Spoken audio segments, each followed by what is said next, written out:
everybody. This video is going to be about Google Forms and how to make a quiz in Google Forms as well. So there's two different ways that you can get to Google Forms. You can open up a new tab, make sure that you're signed into your G Suite, click on your waffle, and Google Forms is right there. The other way, then the preferred way that I like to do it, is making sure that I'm in my Google Drive in the section where I want this to stay. Otherwise, it's just going to stay in my Drive. We want to make sure we're semi-organizing our stuff.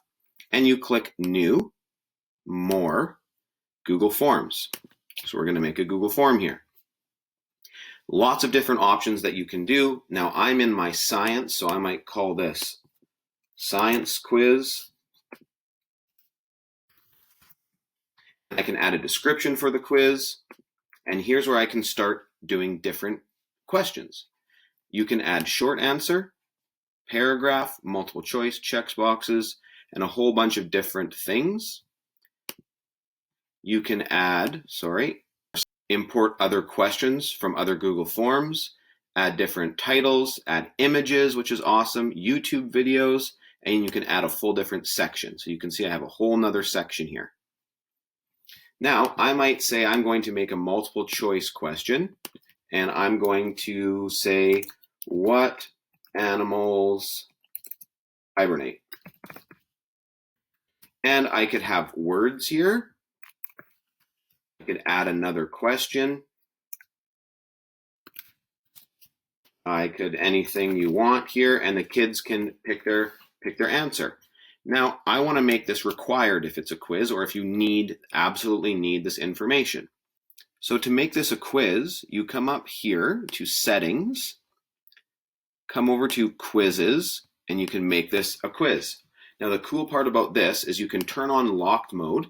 So if your class is using Chromebooks, they can't open another tab. They can't research. This is probably better for older grades, but that is a great function there. Or just make this a quiz. Now you can show progress bar. So say if you have 20 questions, those kids can see how far they're going. And here you have to, because we made it a quiz and we locked it, they will have to import their email address. So they don't have to necessarily put their name on the quiz. You can only use it in SD20 and they can only do the quiz one time. And you'll notice it won't even let you edit after submit. So we can go and click save. Now, how do I make these? I want to make Bear the right answer. So I go to answer key. I want this question out of 1 point, and I want that to be the right answer. And then I go done. Now, say if you're having a whole bunch of different multiple choice questions, you can come down here and hit copy or duplicate, and you can say what animals do not hibernate. And you can have the same part here. And I want to add the answer key here. Now we don't want it to be bear, we want it to be dogs, and it's also worth 1 point. Now the cool part about Google Forms is it will mark this quiz for you right away. It will tell you exactly what you got, where the kids will get instant feedback, unless you're doing short and long answer questions. So I'm going to delete this one. I'm going to delete this other section as well. So you can duplicate it. I'm going to delete it. Now my quiz is 2 questions. I got lock mode on. I'm going to take lock mode off just to show you a couple extra functions. So we are going to make it a quiz. We're going to keep that on. Now I go to my Google Classroom and I'm going to be in classwork and I'm going to create a quiz assignment. Now we said that this is in science. I have a due date for this quiz, say. This quiz was out of 2. Now I don't want a blank quiz. I don't want to remake it in here every time. So I'm going to exit that and I'm going to add a link, or I can find it in my Google Drive. So I'm going to go to my Google Drive. I'm going to see if it comes up in my recent. And there's my science quiz.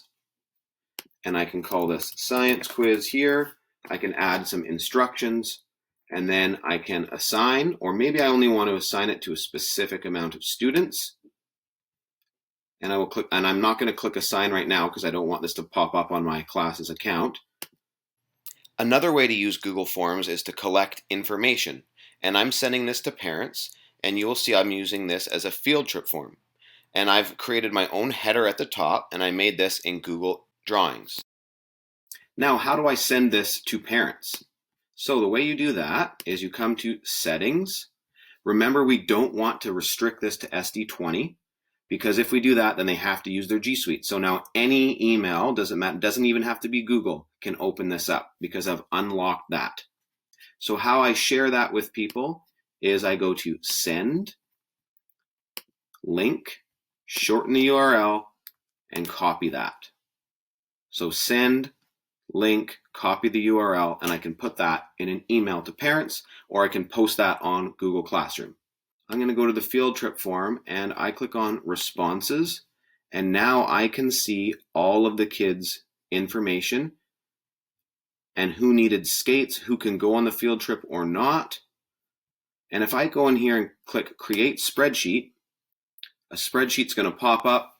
I can print this out, or I can have all of the information right here that I don't need to writing anything down. So this is a huge time saver. I hope this works for everybody. I hope you guys have a great day and talk to you soon.